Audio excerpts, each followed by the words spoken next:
What's up? What's good, family? What's going on?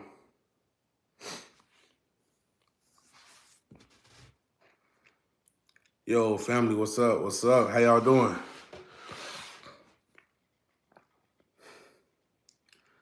What's good, family? How y'all doing? Family, what's up? What's up? What's up? Good evening. Good evening. Good evening, family. How you doing? How y'all doing? How y'all doing?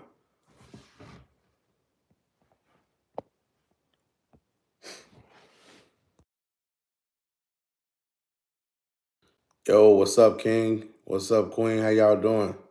What's good, family? What's up? What's up? What's good? What's good, family? Peace and love. Peace and love. I was supposed to hop on earlier, but been tied up with everything. Been tied up, family. Been real tied up. Shalom, shalom, fam. How y'all doing? What's going on? What's good? What's good? We're going to start in 15 seconds, family. 15 seconds. We're going to start in 15 seconds. What's good, family? What's up? What's up? What's up? How y'all doing? How y'all doing? Shalom, shalom. What's up? What's up? Going to start in 5 seconds, family. 4, 3, 2, 1. What's good, family? I finally got the office together. Sovereign Services at y'all help. Not just playing with y'all. But I do got an office and everything like that. But for the most part, I always been talking about this crazy concept, talking about sovereign services, where I got a hotline and everything. You call me and contact me, and you might have personal, you might have emergency questions and etc. It was just a little funny concept, but for the most part, some things I want to talk about, right?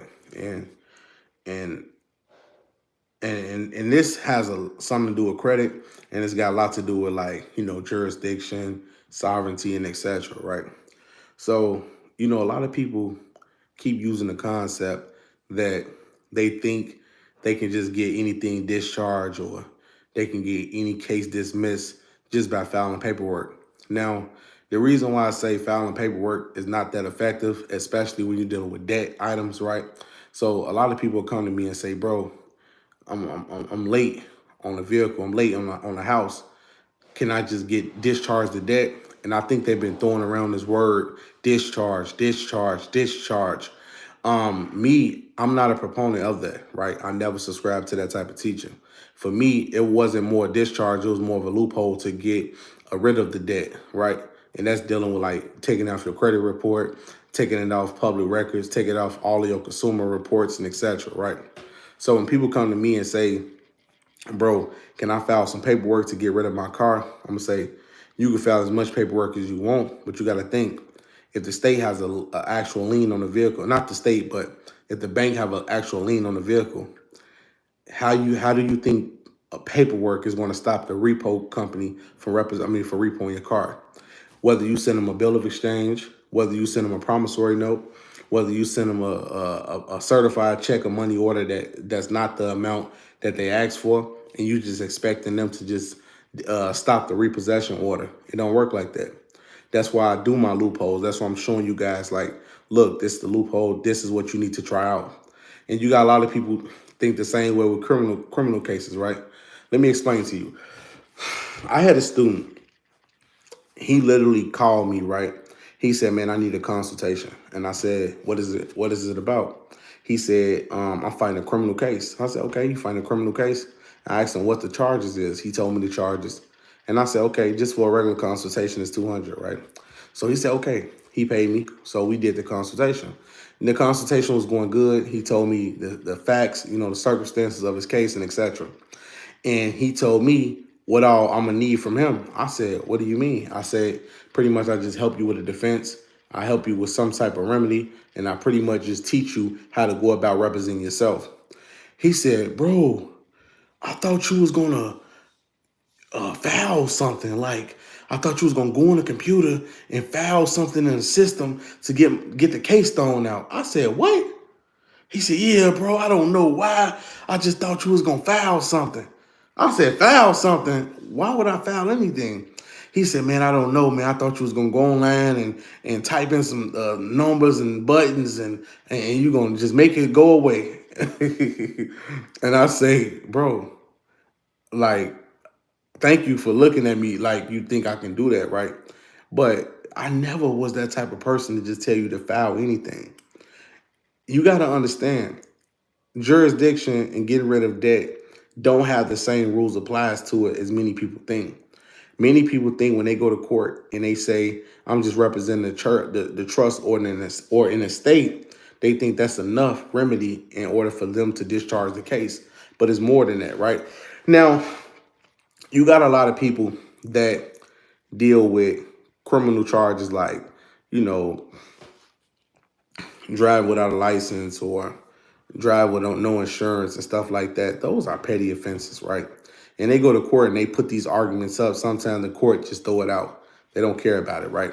But when you're dealing with real felony cases require way more. So you just can't go in any court with any type of federal felony case and expect them to just at the snap of a finger throw it out. But I am going to tell you a few loopholes, right? Let's say if you find a pistol case and you was a felon in possession of a firearm.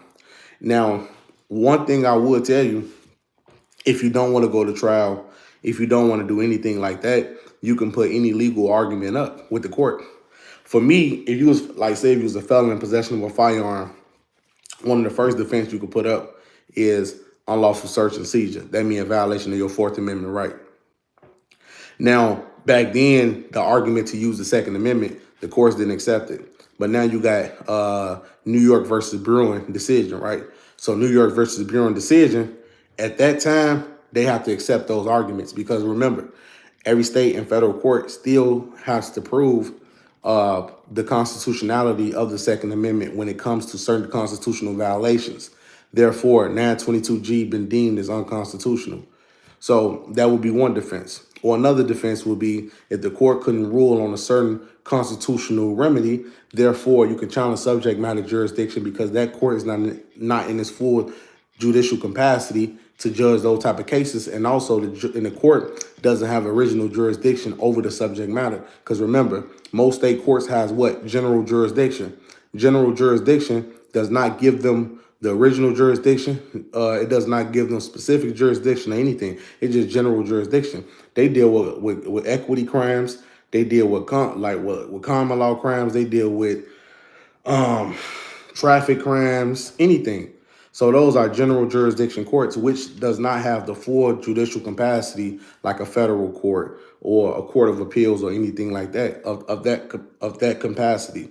But I tell a lot of people like this: if you're not representing yourself, don't pay for a consultation from me, especially when it comes to helping you with a criminal case. Because if you're not representing yourself and you're not your proper person, how can I help you and you're not helping yourself? Because if I was to tell you, hey, go in there and make sure you make these arguments to the court, but you might say, oh man, my attorney looked at the paperwork that you gave me and he disagreed with it. I think, of course, a member of the Bar Association would disagree with something that is outside of their common practice. Because a member of the Bar Association have a limited capacity on what they can do as far as defense. No attorney at law is ever going to challenge the subject matter jurisdiction of any court, and you legally and lawfully can challenge subject matter jurisdiction. No attorney is going to challenge personal jurisdiction with the court. No attorney is going to challenge the Second Amendment. They only going to deal with the statutory defenses that a normal attorney would do, and they don't have the full. They're not going to give you the full, the entire idea. You get what I'm saying? So people got to understand, if you're gonna get help with these cases, if you're going to get help with this stuff, make sure that you represent yourself. Now on the flip side, let's just say that let's deal with credit, right? Let's deal with credit and everything. Most people coming in, they in the worst situation ever. They say, hey man, I missed 2 car notes. Can you just file some paperwork? I need the car notes gone. I say, if you have a lien on your vehicle and we was to file paperwork and you at that specific address, they're going to take your vehicle and you're going to call them after they take your vehicle. Did you receive my notice? Yeah, we received it. You still owe us $2,000. And so that's why we'll come with loopholes. Because you still have to learn how to play the game, even if it's like I'm losing, even if it looked like, dang, I can't do it the way I thought I could because they playing a different game. They playing by a different set of rules. That's why I give loopholes, because the loopholes protect you. Loopholes put you in a position where you don't have to lose your vehicles. Loopholes put you in a position where you don't have to worry about it hindering your credit report. Loopholes put you in a position where you don't have to worry about paying back the debt, especially when you learn about skip tracing, how to have your vehicle from repossession. And also, having your vehicle from repossession is not a criminal offense. Having your vehicle from repossession is not nothing that's illegal. It's just like you just don't want to pay debt back. It's civil matter. If the tow truck or the bank told the sheriffs, hey, he have our vehicle in his garage, the sheriff will only tell them, hey, this is a civil matter. Take it to civil court and try to get a lawsuit or a court order to get the car back. There's nothing we can do. It's not like we can snatch him outside the vehicle. So even if you're dealing with a repossession or a tow, they still will have to tow it upon their own accordance. They can't get assistance or help from the sheriff department. So when people say stupid stuff like that, oh, it's illegal to apply for a car, get a car, and never pay for it again. Where is it illegal at? You can intentionally do that. I can go inside of a bank with the intention I'm about to borrow $100,000 and I'm not about to pay them back. You didn't commit any crime. I can buy a home and I can have the intent that I'm not going to pay it back. Not paying it back does not make it a crime.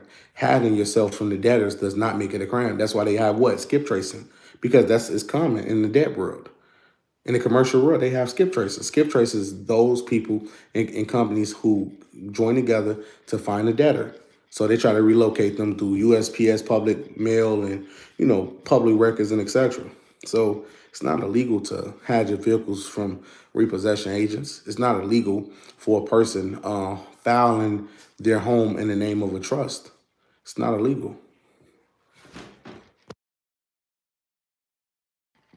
It's not illegal to do that.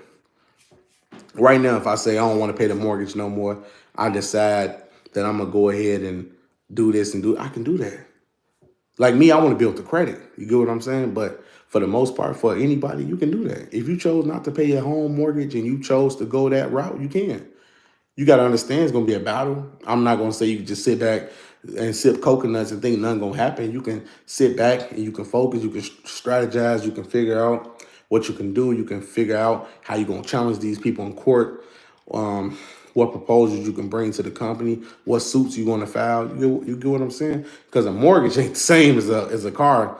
They're going to go after that mortgage, and they're going to go after it for a long time because it's a real property.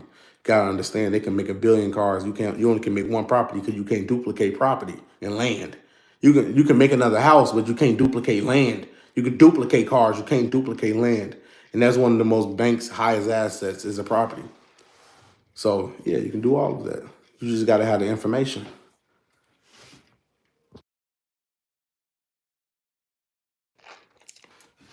Same way with taxes. So a person not obligated to pay taxes. It's not criminal just to not pay taxes. Like everybody not pay taxes. It just if you don't pay taxes, and that it is what it is. You're not a what's gonna happen. The only thing about it is if you work for a corporation or a company, they're gonna end up taking taxes out of your check regardless, and they're gonna pay the IRS. And it's up to you to file through the IRS in order to get your money back. But besides that, that's the only way I see. Now, if you're an entrepreneur, you do some self-employment stuff, like say if you had a landscaping business and you had contracts and people was paying you privately, then you wouldn't have to deal with paying taxes. But if you work for a Subway or McDonald's or even a construction company, of course you got to pay taxes because they're going to take taxes out of your check. Now I know there is an option where you can select tax exempt, but sometimes I had a situation where one of my peoples they tried to do it and they still end up taking taxes. They overlooked the part where he said he is exempt from taxes. They just don't want to. They don't want the company to have any backlash. The company wanted to just take taxes out of that person's check because they don't want any backlash. Because the IRS come to them say, hey, this person filed for tax exempt, claiming that they'll pay later, and somehow This person ain't been paying back. This person ain't been doing none of that. None of that. You get what I'm saying? So that's what that whole thing about, family. So I have to file, but I don't have to pay back taxes. No, family. I don't think you understand. If you don't file, you don't pay taxes. I mean, no. If you file, that means you already paid taxes. If you already filed, you paid taxes already. There would be no reason to file if you never paid taxes. You get what I'm saying? There'd be no reason to file. But I would say I would be an independent person before I put myself in a position where I'm not paying taxes. Like, say if a person was doing what we do, like teach sovereignty and stuff like that, that's private. Or I sell on Amazon, that's private. Now, Amazon work different. So, when I sell online and everything, the taxes come, remember, corporations are not the same as an individual, right? So corporations transfer the tax liability onto the customer. And from the tax liability from the customer, the corporation charge that person the product price and the taxes. Taxes go to Uncle Sam. The corporation get to file for taxes for what they took out. So Amazon owed me a lot of money because of all of my customers who was paying. One of my machines, it cost like 2,000 or something, so they had to pay over $200 in taxes. So that $200 that they paid in taxes is gonna go to me when I file. So Amazon sent all their sellers out a 1099-K, and we could file that 1099-K, include that into our income, and we get a full tax return. Because remember, corporations transfer the tax liability over to the customer.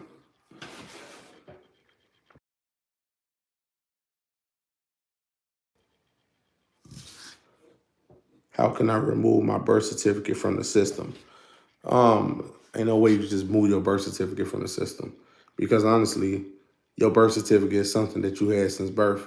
Now, this is what you can do if you never obtain contracts with the state, because when you go into any court proceeding, they don't ask, "Hey, sir, what's his birth certificate number? What's his social?" No. They go off of your state ID and your driver's license. When you look at any criminal arrest, any criminal complaint, it's going to have the driver's license and the state ID, because that is the proof and evidence of the contracts that you have with the state. The birth certificate solely, that is like, they don't ask for the birth certificate. So when people go out there and let's just say they try to notarize the birth certificate, they're trying to authenticate it, that's really, it has no point of it. They don't care about a birth certificate. They care about the driver's license and the state ID, because that's the only contract you have with the state. It's not your birth certificate. How do we show proof of identity by using the EIN?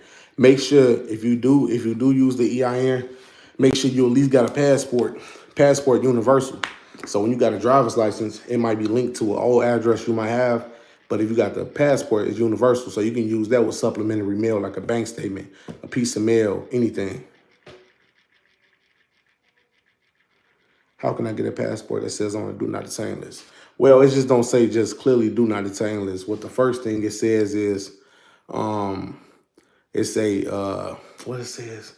It's a warning. The person here that we have, in the system, it says do not detain or arrest this individual solely based upon this matter. It's something. It was something in the code that said that. It just don't clearly, just blatantly says do not detain list. No, it don't say just clearly that. What happened is, this is why I'm going to give people the perspective when they say the do not detain, right? The do not detain list doesn't just show just do not detain. The whole entire reference of the do not detain list, it blocks out the social security number, and also blocks out any reference to any state ID found, right? So when they run your information, you're going to see the tab when you go over, it's going to say they're going to say no ID found, no driver's license found. When they say no ID or no driver's license found, is no reference or evidence that you're a resident in any of the states.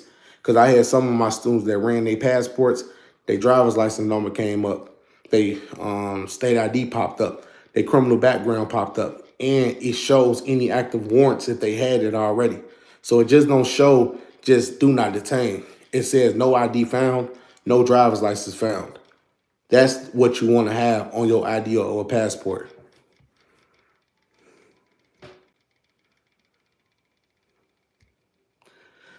Hold on. Let me see. True science, babe. Y'all, I'm going to tell y'all something, right? So I'm glad. I'm glad this person hopped on. Did y'all know, like, y'all look, we have a real troll in the house, y'all, right? So this is guy, I want to say True Science Bay. This man literally posts over 50 videos of me. 50. I never even known this person existed, right? So somebody sent me a video and they said, who is this guy? And I said, who are you talking about? And they said, True Science Bay. I'm looking through the thing. This man got a whole playlist of me just talking. And you want me to tell you something crazy?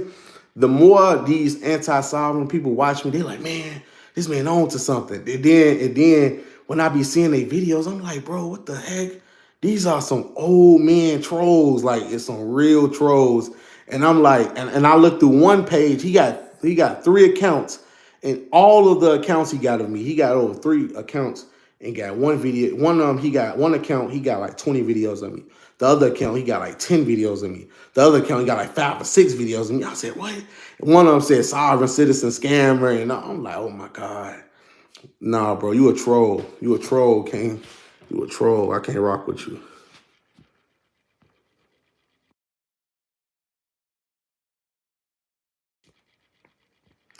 You don't, as long as we don't have a playlist of masturbating, you are going to get someone in real life trouble. It's the definition of scam. Peace and love, family. Uber Chronicles. Another scammer. Another troll. Another troll. Yep. True Science Bay. Come over. How you a Moor and you a troll? That's weird. Ain't you a Moor? If you believe in like the Moor and all that stuff, like how did you become a troll? I want to like one day I want to talk to a troll. I really want to sit down and think like what made you become a troll. Like it's no logic that comes. It's like really your brain is like a slave. Like you a part of the matrix. And so when I look at these people, no, I wouldn't block them. That's a waste of time. I think that because I'm gonna tell y'all something. I had a few trolls that came on this channel, and they was trolling for months. And actually, I answered every question that they had. They had a question like, "How do we do this? How do we do that?" I can answer anything you ask, and I can show proof too. So I made one troll become a follower because now they looking at the information like, okay. They do not detain you. You go right to my community tab. You can see exactly what pops up when they run your passport as a national, right? And so they was very curious about it. They couldn't believe it. They couldn't believe it. And then he was a troll, and he converted from a troll to a follower. So maybe that's what truth science calling is. Once you done being a troll, you come on this side. Yo.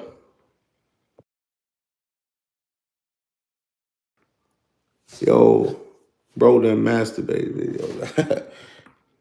You don't care, bro.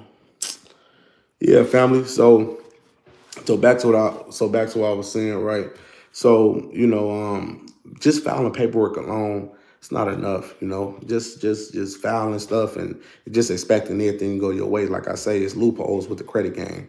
If you pretty much want to get rid of like any auto loans obligation, you can have your vehicle from repossession. You can do the charge off, and you can put dealer plates on your vehicle. That's not illegal, because you can even search it up, charge off without repossession. Charge off without repossession, meaning is when the lender does not receive a vehicle within 120 days. Sometimes it go even further to 180 days, which would be 6 months. If they don't receive the car or repo the car within that time, it's called charge off without repossession. So when it says that, you free and clear. But I'm gonna tell you, you got the difference. You got a difference between banks. You got finance companies. Finance companies. I just had a student today. He called me like, bro. Now this not my student. I never dealt with him with the vehicles, but he took some advice from me because he was getting something else done. But he took some advice from me. But he didn't change out his his car plates and everything. So they ended up repoing his car. So he told me like, bro, they're repoing my car. And I said, you got state plates on? He said, yes, of course. Because anytime a bank fill out a repossession order form, they use your plate number that you already have with the state. So whether you deregister the vehicle, whether you don't pay your registration or anything like that, the automatic plate scanner can automatically find your car just by those plates.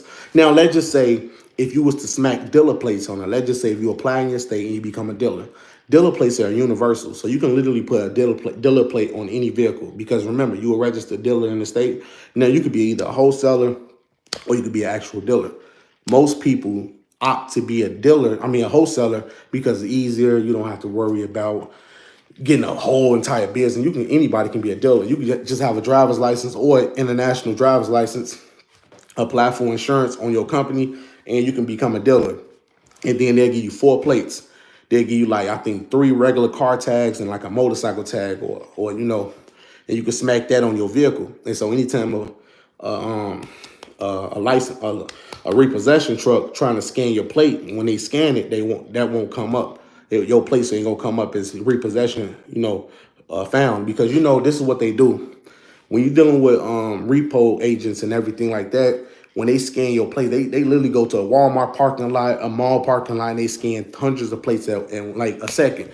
They keep scanning it. And so let's just say if you have repossession. Now, this tow truck does not have to be specifically assigned to you. This can be, because once they put a repossession order out, whoever for grabs gonna get it. So if they going out, they scan the vehicle, they find your car, it's going to show them, they're going to show them the year, the make, the model, the color of the vehicle, and it's also going to show the lender. The lender is who you owe money to and everything. So when they say that, when they have it like that, that's when they're going to go ahead and they're going to take the vehicle from there. You're going to get a call from your bank probably within a week, and they're going to notify your bank instantly. So soon they get the car, they're going to notify the bank, say, hey, we got the vehicle. Their bank going to pay them whatever the case might be. I don't know if it was 200, 300, 400, whatever the case might be. The bank get the vehicle. Then they're going to call you, hey, you 6 months behind. You have to pay us 6 months in behind. I mean, you have to pay us 6 months, or you got to pay the full amount. I had one of my students, right? He hit the vehicle all the way until 165 days. He literally had 14 more days until they're about to charge it off. This time, it wasn't a finance company, it was the actual bank. The bank was at him every single day. They were trying to find the vehicle. Now, I told him, bro, you can't drive around with state plates. They still do it anyway, because remember, most students that I deal with is not even people who sovereign. They regular U.S. citizens. Because remember, I got a credit side and I also got the sovereign side. More people from the credit side is like, hey, I don't care too much about the sovereign. See, show me like the ways on how you deal with credit. I'm like, all right, look, this is what you got to do. He let me know his circumstances. He told me, hey, grab a lien release for him. So I did the lien release process for him. I contacted his bank. I got them to release the lien. They sent me the lien release. Now, this is what he didn't know. Even though they sent you the lien release, they sent me the lien release. In order for me to go ahead, like in order for them to lay off the repossession, he literally have to be an arm length away from me. That means I have to have the vehicle. He cannot have it. That's how it's supposed to be. I was supposed to have the vehicle. Now, of course, like he's not going to give me the vehicle, but you damn sure can't be driving it while I'm going through the lien release process. I grabbed the lien. I mailed it to him UPS overnight. He got the lien release. Now, even though I got the lien release, the repossession order is still out. They don't cancel the repossession order because when they filed it, it's already filed. So there's nothing they'll do until they get it. So they constantly find him, or whatever the case might be. One time he got repoed, right? Now this is when he got the lien release. He got repoed. So they picked up the truck at the store where he was at. He showed them the lien release letter because I sent it to him. He's like, bro, please send me the lien release letter. I sent it to him. They let down the car. He drove completely off. I told him, bro, do not be driving around here with this vehicle. Please wait till you lock up your vehicle. I told him, take it to storage. Lock it up, bro, until you receive it. Until you take it to the DMV and take the lien recording off. He kept it out. I'm like, okay. He think everything was regular. So they came to where he was at and they took his car. And I was like, wow, I got the whole lien release for you. You had a free $70,000 car. Now, you could have paid it back, do whatever you want to do. But at that point, I got the lien release for you. And that's one of the main things. Me getting the lien release for you is the icing on the cake. So after he lost the vehicle, I told him consider it as a loss. It's a loss. You make mistakes. When you do it again, make sure you don't get caught. And that's one thing people got to understand. I'm not the people that's going to tell you file some paperwork and you lose your damn car. Like, I'm not like that. Like me, I'm 2 years. I ain't never been repo ever in my life. Never, not one time. Not one time. Because I know I understood the rules before I taught them. So before I went on YouTube and started telling y'all stuff, I was practicing it because I practice it my way, opposed from just practicing for what someone else said online and bring up their own theories. No, I don't listen to just people online. I study it. I did my information. I did my research, done it. The same way with the EIN process. I did my research. I educated, done it. And soon I did it, executed. Once I executed, then I'm able to teach on it because now people are like, dang, bro. Okay, so if I got another lady, she literally got $130,000 vehicle. She did everything I told her. She still have $130,000 car in her garage. I think it's a Bentley or whatever the case might be. It might be a Bentley. She literally have the vehicle right now. And she did everything right. And they charged off the vehicle. I told her, well done. I told her, well done. Most people don't listen like that. You just have to listen and you just can't be too thirsty for it.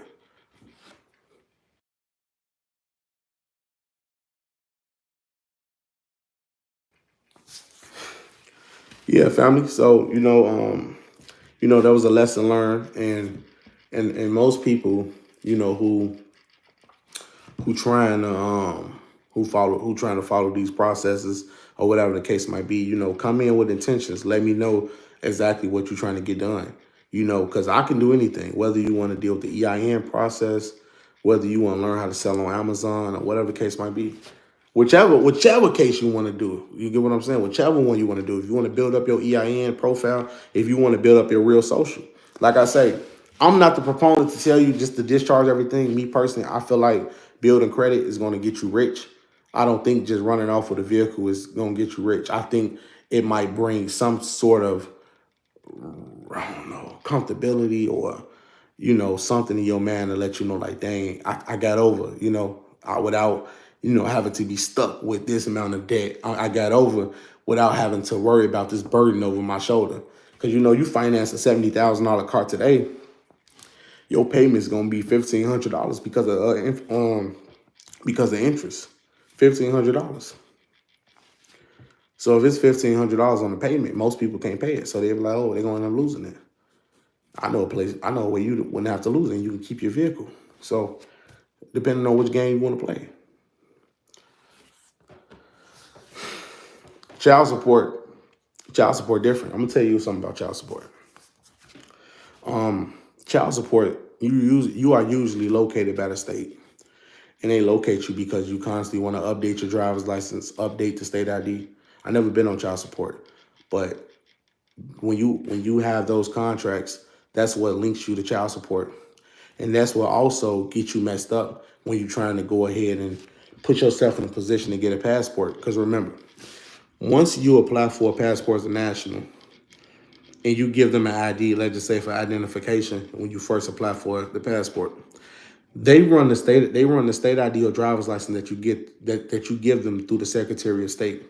The Secretary of State will come back to let you know that if there's any holds on this individual, is there any child support liens on this individual, is there any warrants on this individual. If there's any warrants, any child support, any IRS debt, they are going to let you know that you are denied because in the Secretary of State system, you are their resident. And with that being said, the the um the Department of State won't be able to give you a passport. Now, as a national, I'm gonna tell you guys something. I'm about to get multiple passports. I'm not just gonna have a U.S. passport. I'm gonna get a Dubai passport.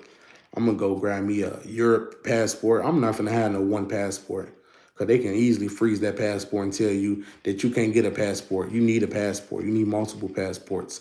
You need multiple nationalities. You don't need to be just having one passport, especially if you got child support out there, especially if you're just moving relentless. I tell some people, if you want a passport so bad and you on child support, take your driver's license, go over there to Canada, get dual nationality, apply for a Canadian passport. That's your way to get a passport. But besides the United States, you might not be able to get one out there that easily. It won't be that easy, family.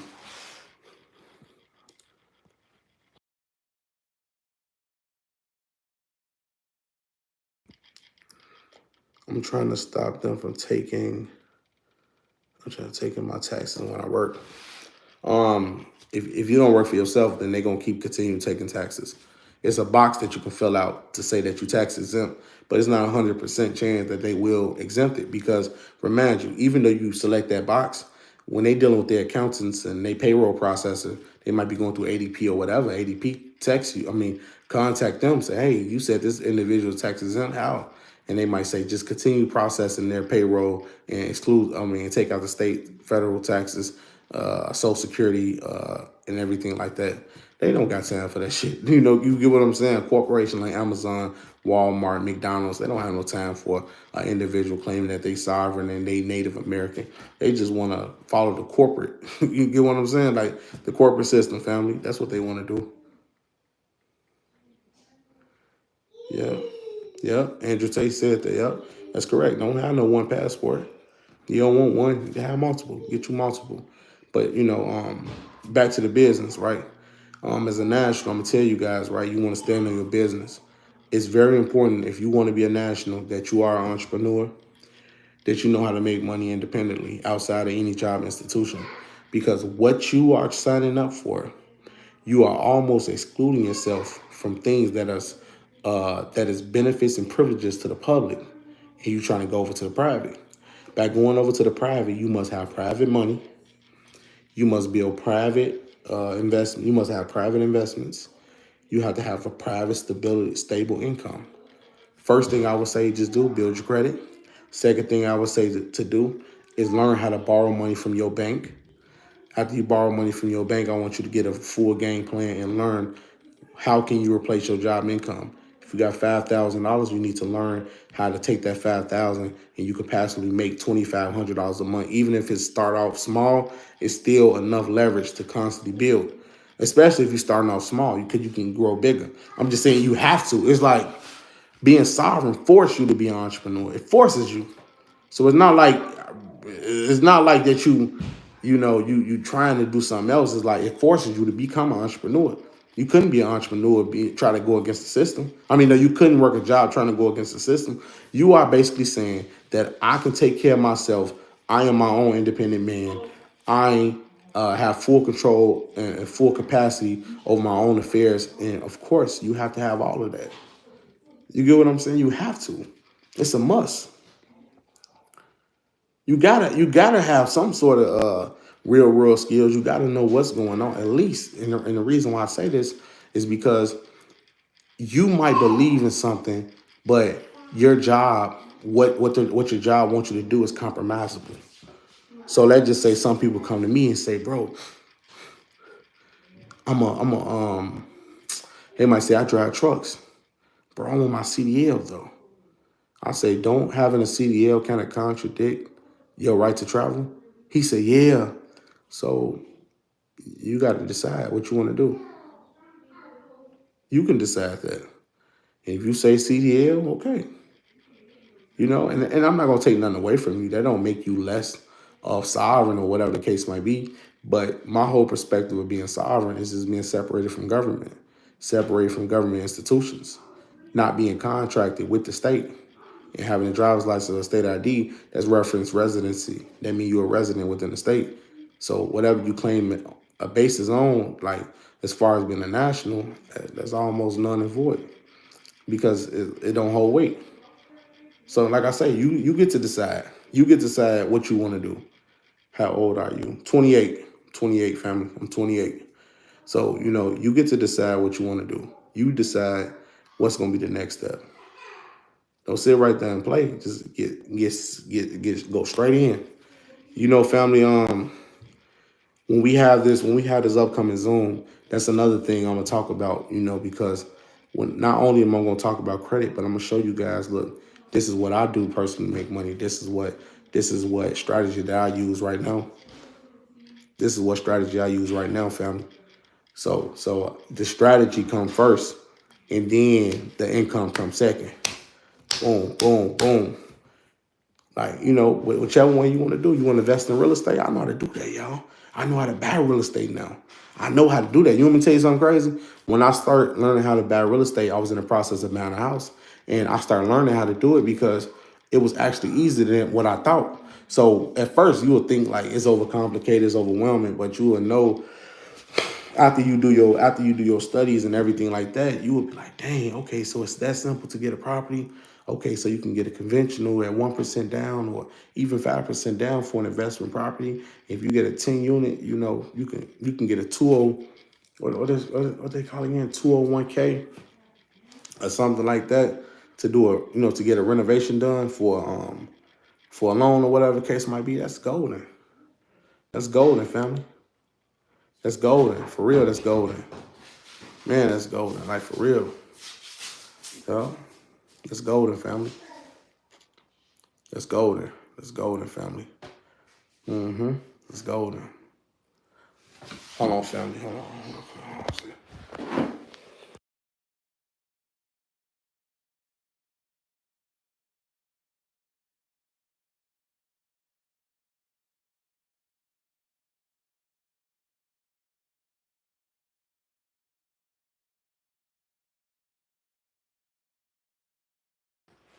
Yo, family, what's up? What's up? What's good? What's good? Okay, let's see some perspective.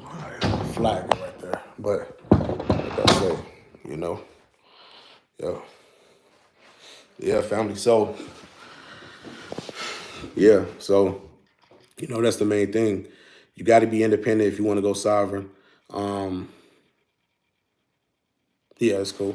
But you got to be independent financially if you're gonna go sovereign.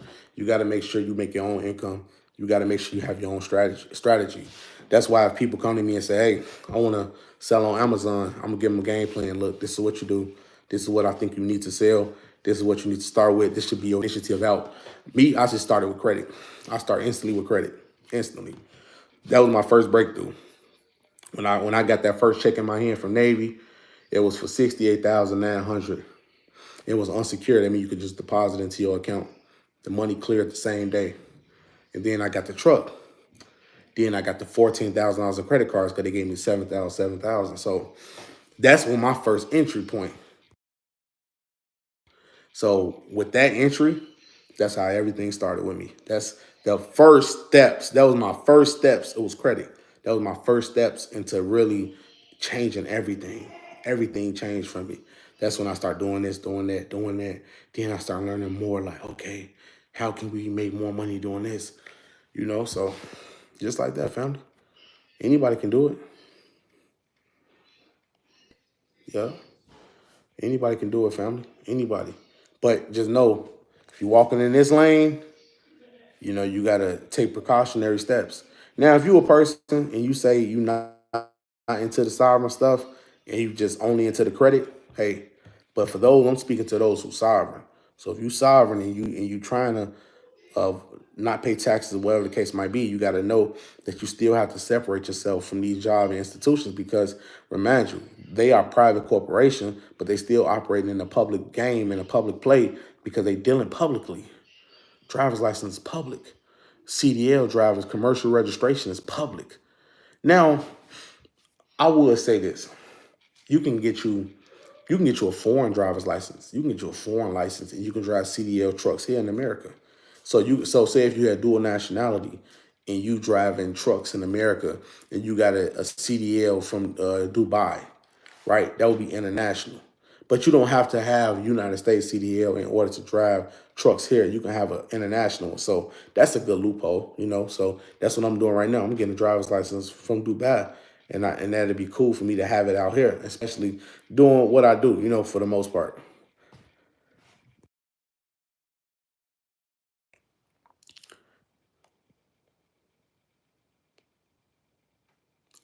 You are black, so you have a leg up. Hmm?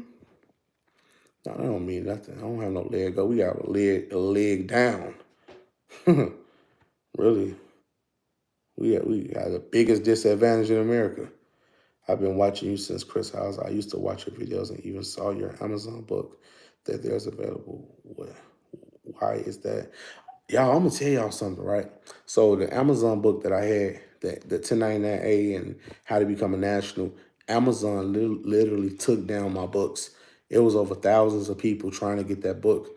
Amazon took down the book and I couldn't get it.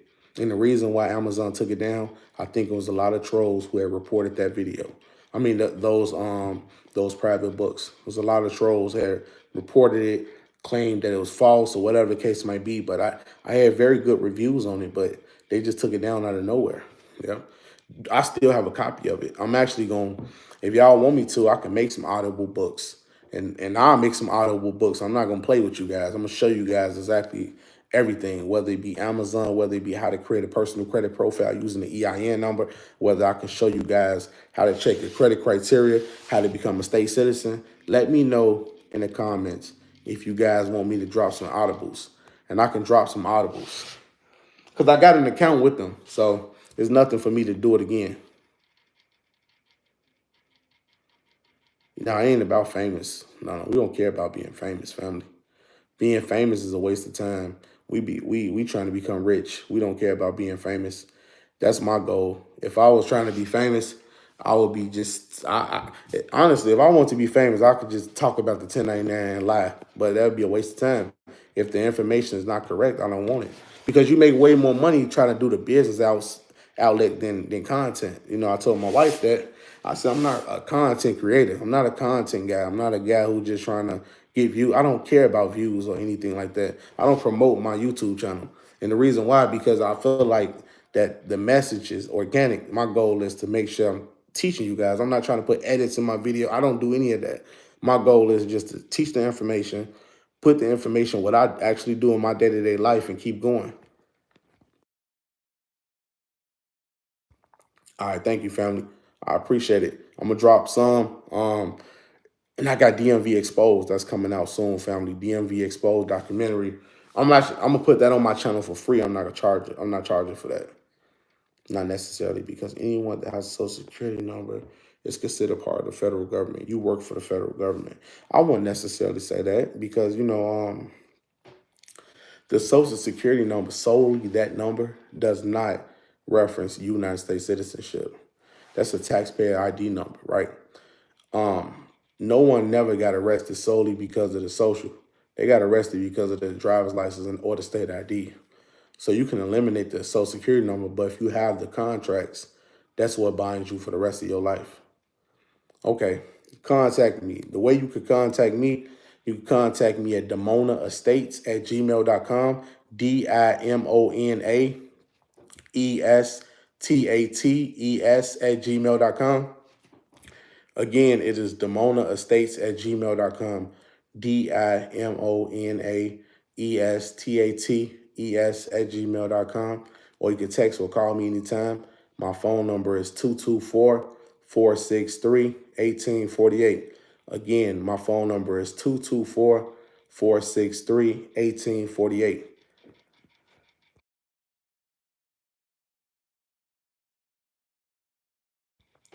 The difference between the state citizen and the sovereign is pretty much the same thing. State citizen is just your political status. So say, for instance, being a Moor, being a Native American, being an Aboriginal American, being American, period. Anything that references you outside of the federal territories of the United States is classified as sovereign, because you can claim any political stance that you want, but it really goes by your contracts. So you can say, hey, I'm not a citizen, but your driver's license says otherwise. You can say, I'm not a resident, but your driver's license or state ID says otherwise. So be mindful of that. So we all sovereign once we step into this, especially if we eliminate contracts. Yep.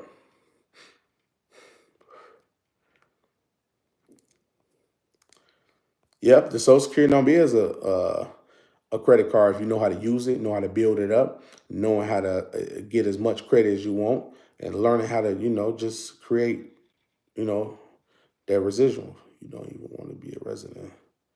So you don't even want to be a resident. No, not a resident. Like when you mean by resident, you talking about the contracts is what makes you a resident, not the actual house, not like where you sleep at. It's the contracts that make you a resident. If you was to go to the DMV and you say I sleep here, they're gonna say show proof of address. They're gonna say give us something that's reference to the state that shows that you a resident here of this state. You get what I'm saying, family? So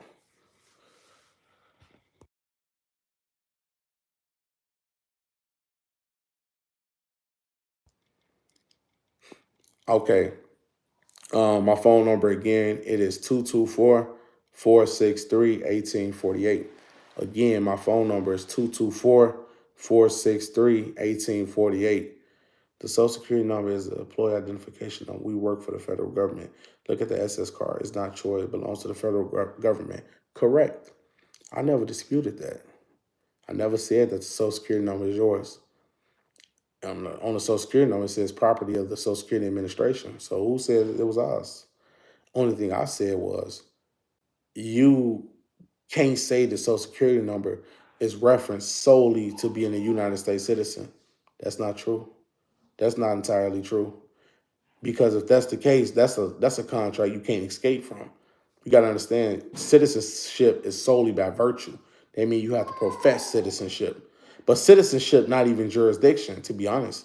Jurisdiction is outside of citizenship, and it's up to a whole nother foreign jurisdiction. Did you know when you go to state court, they don't have nothing to do with the Constitution? That has nothing to do with the Social Security Administration. Going to going to state court has everything to do with your contracts with the state. So those states is outside in a whole nother foreign jurisdiction, in a whole nother foreign territory, in a whole nother foreign municipal. So, yeah.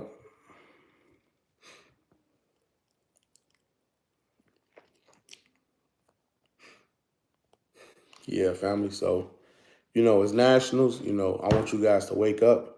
And for y'all who dealing with the credit, keep building, keep building. Find more stuff to invest into. And also make sure you're dealing with the right institutions. And y'all, I need you guys to go check out Chase.